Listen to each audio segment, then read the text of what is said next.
un échange tendu entre le président chinois et le premier ministre du Canada.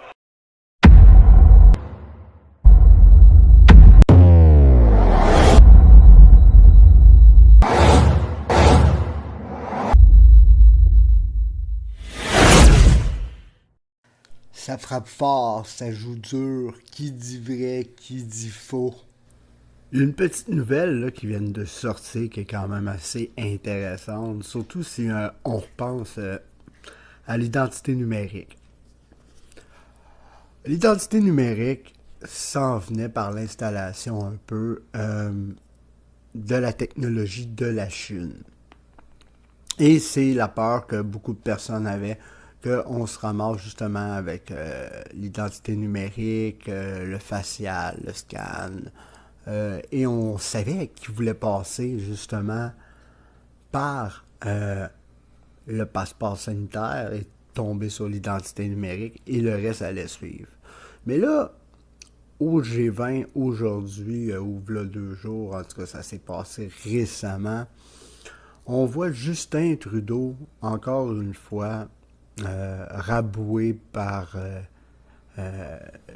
le premier ministre de Chine, Xi Jinping, et il ramène encore une fois que, parce qu'ils ont eu une conversation ensemble la dernière fois, et lui il a ramené ça aux nouvelles.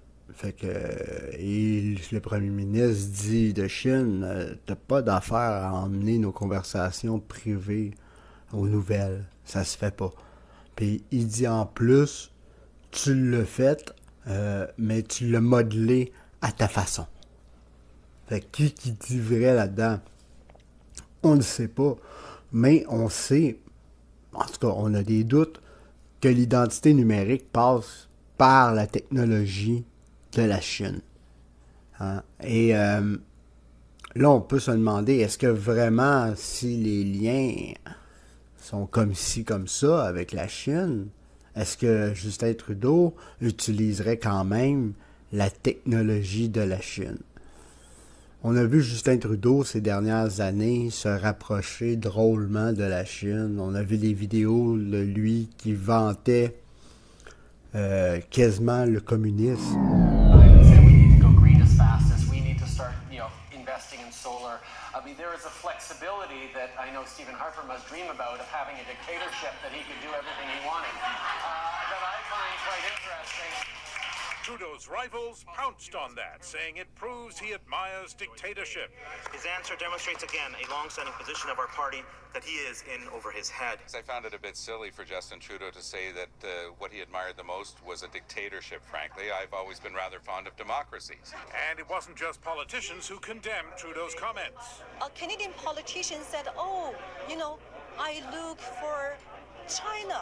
I'm admire of the basic dictatorship in China. That is not only shocking, that is a shame. All of that put Trudeau where no politician wants to be, trying to explain himself. Et là, c'est comme un recul, on dirait. On dirait qu'il y a quelqu'un en arrière qui a dit, on voit que les mondialistes ont l'air à changer leur stratégie. Hein? Ça marche pas. Ils ont de la misère à mettre leur plan. Il y a tout le temps deux côtés à la médaille. Hein? Fait que eux forcent d'un côté et de l'autre côté, t'as les gardiens de la liberté et ceux de la démocratie qui se battent et qui les lâchent pas. Tous ceux qui partagent les vidéos et qui continuent à contrer la censure. Et là, on va voir justement où est-ce que ça va se diriger. T'sais. On a vu que là, pour une fois, là, on a de la misère à... On parle encore une fois les hôpitaux, comme si c'était nouveau. C'est toujours comme ça dans ces temps-ci. Mais là, on parlait de ramener le masque. Et là, on voit quand même... que le gouvernement a de la misère avec ça. Il est pas sûr, tu comprends? Ils sont pas sûrs que de repartir sûrement un mandat avec encore une grogne populaire et ici et ça. Et je pense qu'il y a ses objectifs fixés. Et ralentir l'économie québécoise en ce moment, encore une fois, pourrait, d'après moi, pourrait être fatal. Hein? On commence à ressentir toutes les coupures qui s'est passées, justement. Tous ceux qui vont peut-être perdre leur maison, la banque qui remonte les taux, et là, c'est fou. C'est fou.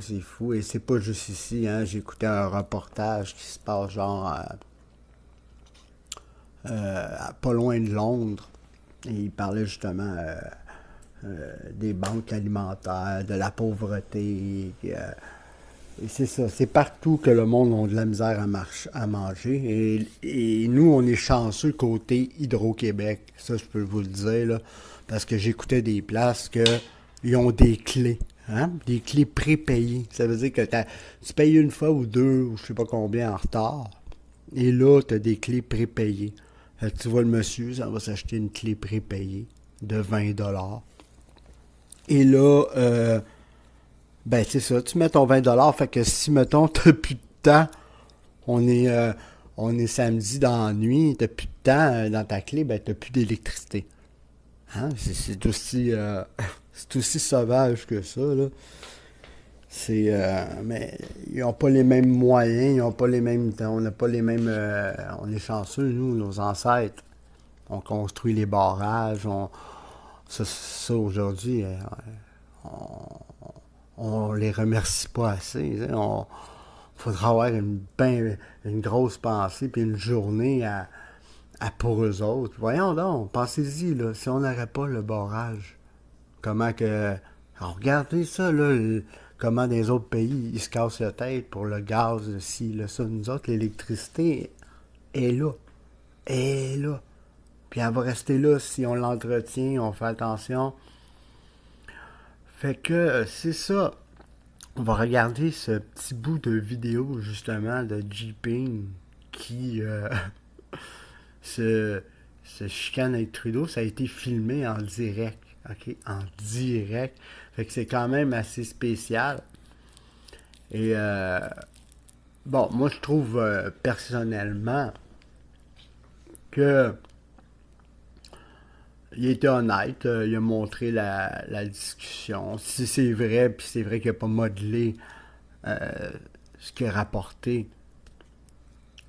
C'est ça, puis il dit clairement, nous on est dans un pays libre, blablabla, mais sauf que c'était pas ça. Qu'est-ce qui s'est passé avec la crise, hein?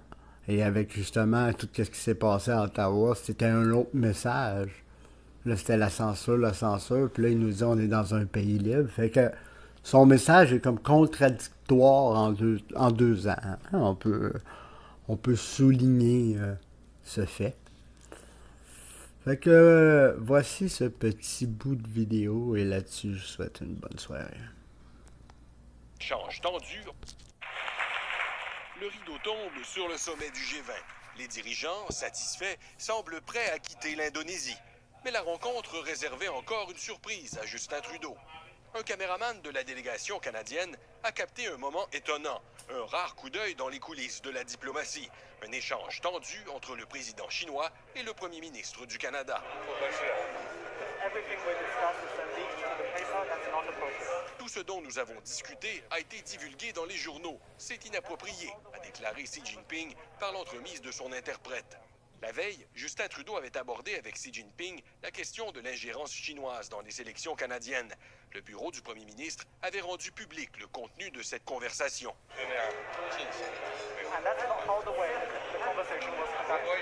Et ce n'est pas comme ça que la conversation s'est déroulée, ajoute le président chinois, visiblement irrité, lui reprochant d'avoir déformé la vérité. Justin Trudeau tente une réplique. Nous croyons à la liberté de parole, dit le premier ministre. Nous tenterons de travailler ensemble de manière constructive. Mais il y aura des choses sur lesquelles nous ne serons pas d'accord. Il faut d'abord créer les conditions gagnantes, conclut Xi Jinping, avant de lui serrer la main et de lui tourner le dos. Tout près, la chef de cabinet de Justin Trudeau semble déconcertée par la scène qui vient de se dérouler sous ses yeux.